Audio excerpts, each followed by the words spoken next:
A ship from another age, a forest filled with secrets. What happens when the past awakens? Watch the black ship descend on the Barony of Screaming Forests and change everything. Are you ready to uncover the mystery? The world of Zyra had long since been abandoned by the powers that once dominated it, yet remnants of ancient technology and forgotten knowledge still lingered beneath the jungle canopy. In the Barony of Screaming Forests, a once thriving province of a vast empire, the silence was occasionally broken by the distant cries of unseen creatures and the rustling of the massive trees that seemed to stretch beyond the reach of the stars. Day 65 was marked by an unsettling event. The usual calm of the forest was disturbed by the appearance of an unusual object in the sky, a black ship, sleek and menacing, moving across the firmament like a shadow over the land. It had been over 2 centuries since anything of its kind had been seen, and its sudden appearance drew the attention of the inhabitants of the barony, as well as the soldiers stationed at the frontier outpost. Commander Vareth, a seasoned officer with decades of experience, stood atop the high platform of the outpost, his eyes narrowing as he watched the ship's approach. His thoughts raced as he tried to make sense of the sight. The ship's black hull shimmered ominously against the setting sun, and though it appeared to be a ship of some ancient design, its advanced features suggested otherwise. No propellants, no visible engine, no trace of energy signatures. It was as though it had been frozen in time, or worse, had been waiting for this very moment to make its return. The Barony of Screaming Forests was a place of mystery and legend.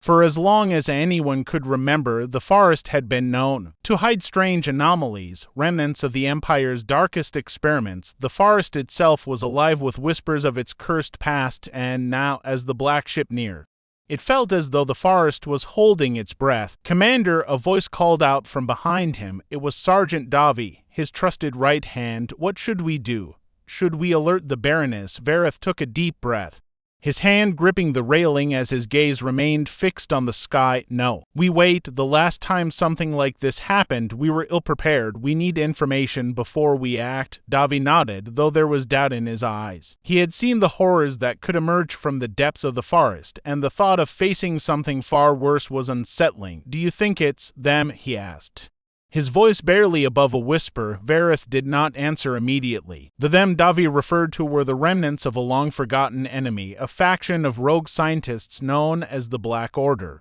They had been responsible for some of the most disturbing experiments during the height of the Empire's power: biological warfare, reality manipulation, and dimensional breaches. No one had heard from them in years, and for good reason. Their technology had once shattered entire worlds, and their experiments were whispered about in hushed tones, even in the highest circles of the Empire. If the ship had anything to do with the Black Order, then the barony was in grave danger. The ship hovered over the dense jungle, its dark silhouette blotting out the stars as it began to descend, landing in a clearing not far from the barony's borders. Vareth's eyes darted around as he quickly made his decision. "Prepare a team," he commanded. "We're going to investigate." As the group of soldiers gathered in the command tent, Vareth could feel the weight of the decision settling on his shoulders. He had faced battles, dealt with skirmishes, and lived through betrayals, but this felt different. The ship was unlike anything he had ever seen.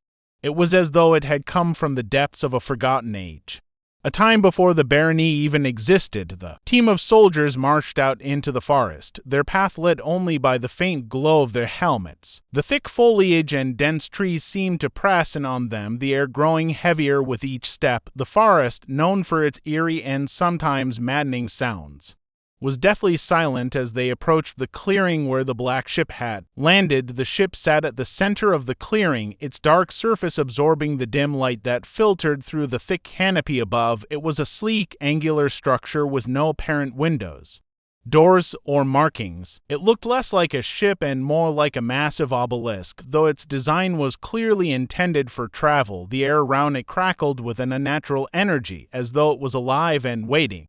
Vareth motioned for his team to fan out, covering every angle. "Stay sharp," he whispered. "We don't know what we're dealing with." They slowly advanced toward the ship, the ground beneath them shifting with every step. The air had grown colder, and the atmosphere seemed to hum with an unsettling resonance. As Vareth neared the ship, a sudden flash of light erupted from its surface, and the soldiers instinctively raised their weapons before they could react. The ship began to pulse with a deep, rhythmic sound, as though it was awakening from a long slumber. Vareth felt a strange pull, a compulsion to move closer. He tried to resist it, but it was no use. His legs moved on their own, carrying him toward the ship's dark hull. As he approached, the black surface of the ship seemed to shift, parting like liquid. A low, humming sound filled the air as a hatchway materialized before him. With a deep breath, Vareth stepped forward, the gravity of the situation pressing down on him. This was no ordinary ship. It had been waiting, and now it was calling him inside. The ship was dark and cavernous, its interior filled with strange, glowing symbols and alien architecture. The walls seemed to bend and shift, as though the very structure of the ship was alive. At the center of the room stood a pedestal, atop which rested an object that sent a chill down Vareth's spine.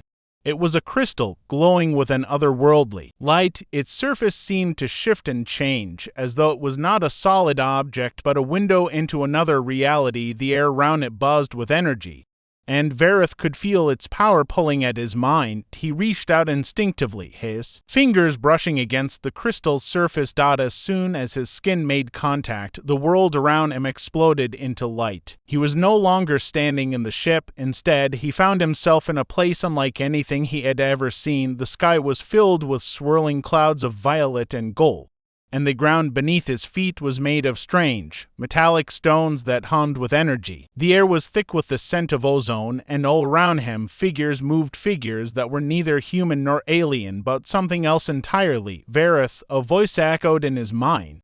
It was not spoken aloud, but rather directly into his consciousness. "You have come." Vareth stumbled back, his heart racing as he tried to make sense of what was happening. "Who are you?" he demanded, though the question felt insignificant in the face of the overwhelming presence that surrounded him. The voice responded, its tone calm and measured. "We are the Black Order, and you are the chosen one. You have been brought here to see the truth, to understand the power that lies within you. The forest, the ship, and the crystal, they are all part of the same reality, and now it is time for you to decide what will become of this world." The vision before him shifted, showing scenes of destruction, worlds burning, civilizations falling, and the rise of the Black Order as the true rulers of the universe. Vareth saw the Empire's collapse, the scattering of its forces, and the eventual isolation of the Barony, but the Black Order had never truly been defeated. They had merely retreated, waiting for the right moment to return. "You are the key," the voice continued. "The crystal is a conduit, a bridge between worlds. You can either help us ascend to greatness, or you can destroy what remains of this reality." Vareth's mind raced. The choice was impossible.